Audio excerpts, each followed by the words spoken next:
Bonjour à toutes, bonjour à tous. Avant d'aborder un exercice sur la distribution d'échantillonnage de la moyenne, nous allons faire d'abord un petit résumé de ce que c'est que l'échantillonnage. L'échantillonnage, c'est que on part d'une population, voilà, je vous donne un schéma, juste une représentation pour comprendre la logique. On part des paramètres d'une population, moyenne, proportion et écart type de la population d'un effectif N, un grand effectif. Ces paramètres sont censés être connus. Ces paramètres sont connus. À partir de ces paramètres, on va déduire les variables statistiques d'un échantillon d'un effectif N. On va déduire la moyenne, la proportion et l'écart type de l'échantillon. Deux cas de figure. On est en présence d'une moyenne ou en présence d'une proportion. Et bien, si on est dans une distribution d'échantillonnage de la moyenne, il faut savoir que la moyenne de l'effectif, de la moyenne de l'échantillon égale à la moyenne de la population. L'écart type de la moyenne de l'échantillon égale à l'écart type de la population divisé par racine carrée de n, n étant l'effectif de l'échantillon. Ça nous permet d'aboutir à une loi centrée réduite qui nous permet d'utiliser la table de la loi normale, x bar, la variable aléatoire x bar, moins la moyenne divisé par l'écart type de la moyenne de l'échantillon. Si on est cette fois-ci en présence d'une proportion, P', eh bien, il faut savoir que la proportion ou la fréquence de l'échantillon, c'est la même que la proportion de la population. L'écart type, cette fois-ci, l'écart type de la proportion de l'échantillon égale racine carrée de P fois Q divisé par N. N étant l'effectif de l'échantillon. Q, c'est 1 moins P. Ça permet d'aboutir à une loi centrée réduite qui nous permet d'utiliser la table de la loi normale. F, moins F étant la fréquence, ou la proportion si vous voulez, moins P, F, moins P, divisé par l'écart type de la proportion de l'échantillon. À partir de ce petit résumé, cette présentation de l'échantillonnage, nous allons passer maintenant à notre exercice. Voici notre exercice. Une usine produit des disques en grande série. On appelle X la variable aléatoire qui, à chaque disque, pris au hasard, associe son diamètre. On suppose que X suit la loi normale de moyenne M égale 40 mm et d'écart type sigma égale 4 mm. On prélève au hasard des échantillons non exhaustifs, c'est-à-dire avec remise, non exhaustifs, de 49 disques. On note X bar, la variable aléatoire qui pour chaque échantillon associe la moyenne des diamètres des 49 disques. 4 questions. La première, quelle est la loi suivie par X bar? Deuxième, quelle est la probabilité que sur un échantillon, on tombe sur un diamètre moyen inférieur à 39 mm?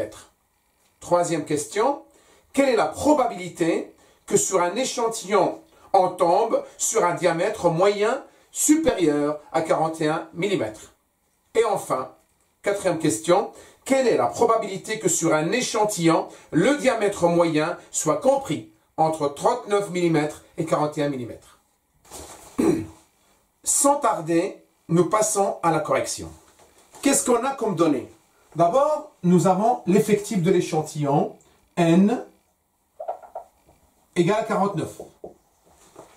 Bien entendu, on voit que l'échantillon est choisi d'une manière aléatoire, au hasard. Chaque disque a une chance d'être tiré. Et en plus, on nous dit que l'échantillon est constitué d'une manière non exhaustive avec remise. Quelque part, notre échantillon est représentatif. Mais en plus, il respecte une condition que vous connaissez certainement, c'est supérieur ou égal à 30. Bien. Nous avons la moyenne qui est donnée égale à 40. Et nous avons l'écart type égal à 4. Voilà les données que nous avons. À partir de là, nous devons établir les paramètres de notre loi normale, c'est-à-dire les paramètres de la variable x bar, qui suit une loi normale. Donc on est dans l'échantillon, hein, dans l'échantillon. La loi M est écart type, que j'appelle écart type prime, écart type de l'échantillon. Donc on sait que, d'après la loi de l'échantillonnage, M la moyenne de l'échantillon est la même que la moyenne de la population. Par contre, l'écart type de l'échantillon égale à quoi? Égale écart type de la population divisé par racine carrée de n. Vous voyez? Donc, si je dois, ce qui veut dire que l'écart type de l'échantillon égale 4 divisé par racine carrée de 49.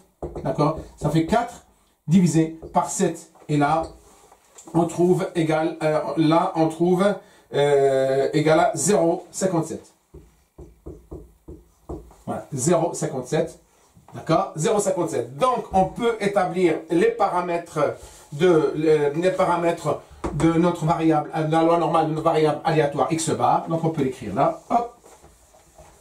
La variable aléatoire x bar suit une loi normale de paramètres 40 et 0,57. Et nous avons répondu à la première, on a répondu à la première question. Bien. Passons maintenant à la deuxième question. Donc j'efface à la deuxième question.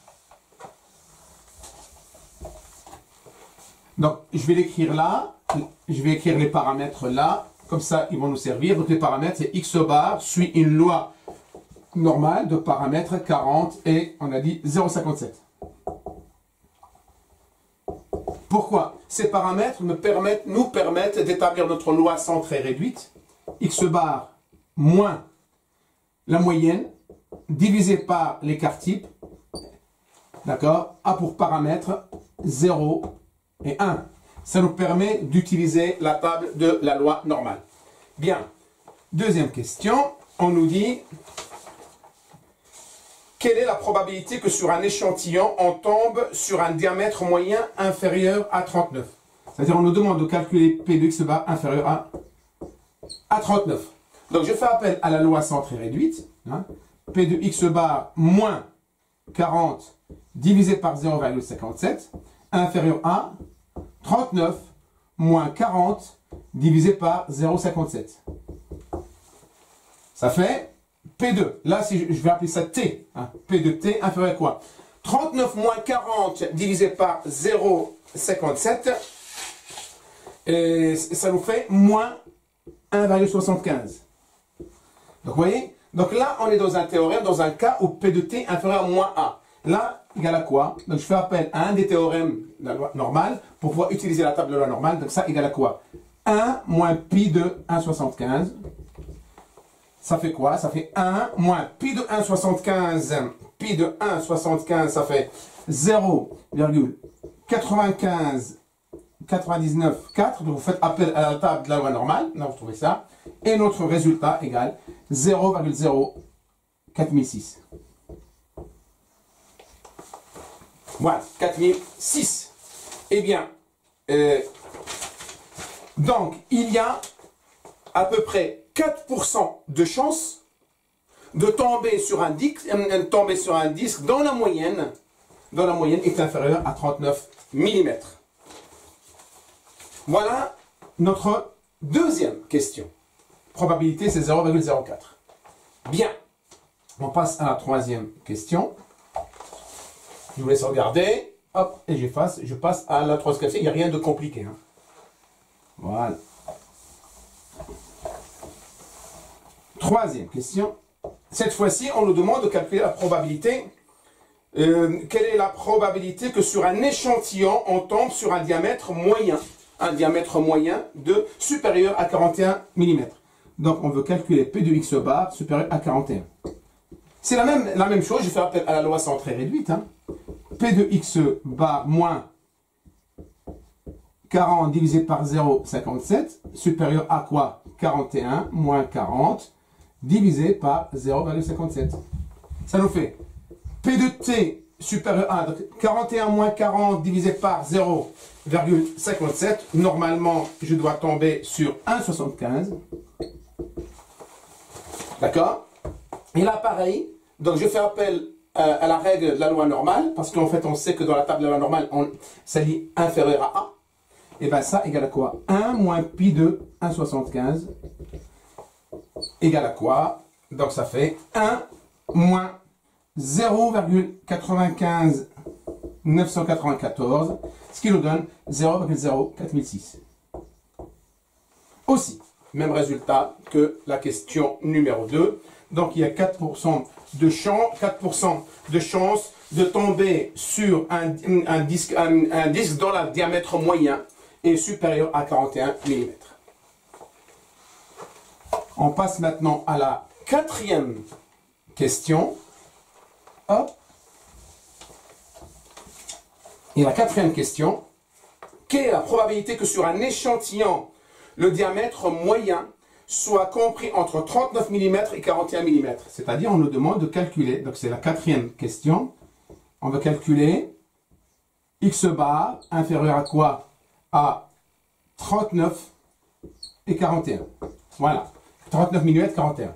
D'accord? Donc là aussi, pareil, donc je fais appel à la loi centrée réduite. Regardez, ça fait P2, 39 moins 40 divisé par 0,57, inférieur à x bar moins 40 divisé par 0,57, inférieur à 41 moins 40 divisé par 0,57.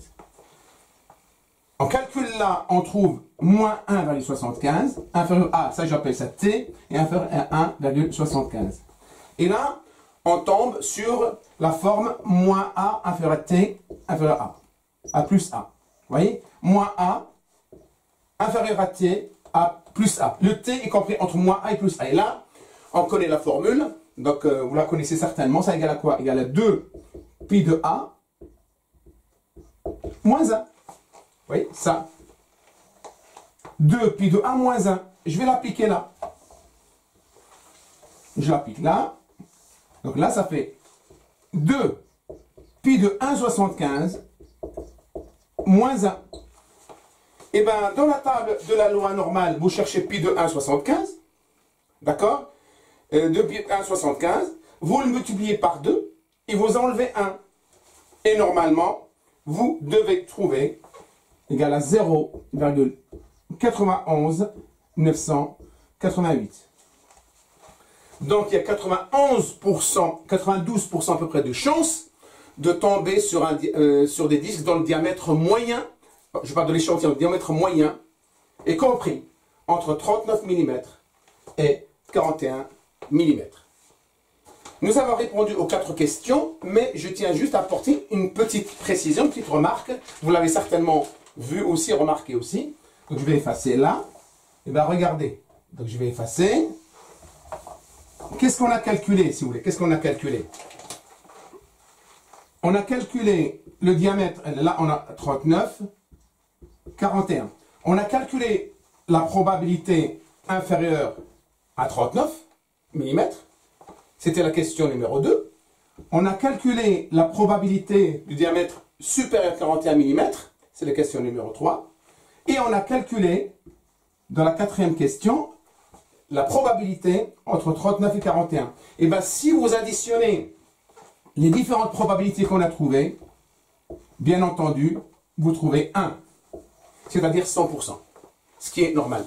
Si vous vérifiez, ben, si vous prenez les 3 résultats, si vous faites, là, on a trouvé 0,0406, là, on a trouvé 0,0406, et là, on a trouvé 0,91 988, et bien si vous additionnez les 3 probabilités, vous arriverez à 1. Donc c'est une façon aussi de vérifier vos calculs. Voilà. Notre exercice sur la distribution d'échantillonnage des moyennes est terminé. Vous voyez, il n'y a rien de plus compliqué. À vous maintenant de vous entraîner. Et je vous dis bon courage et à la prochaine vidéo.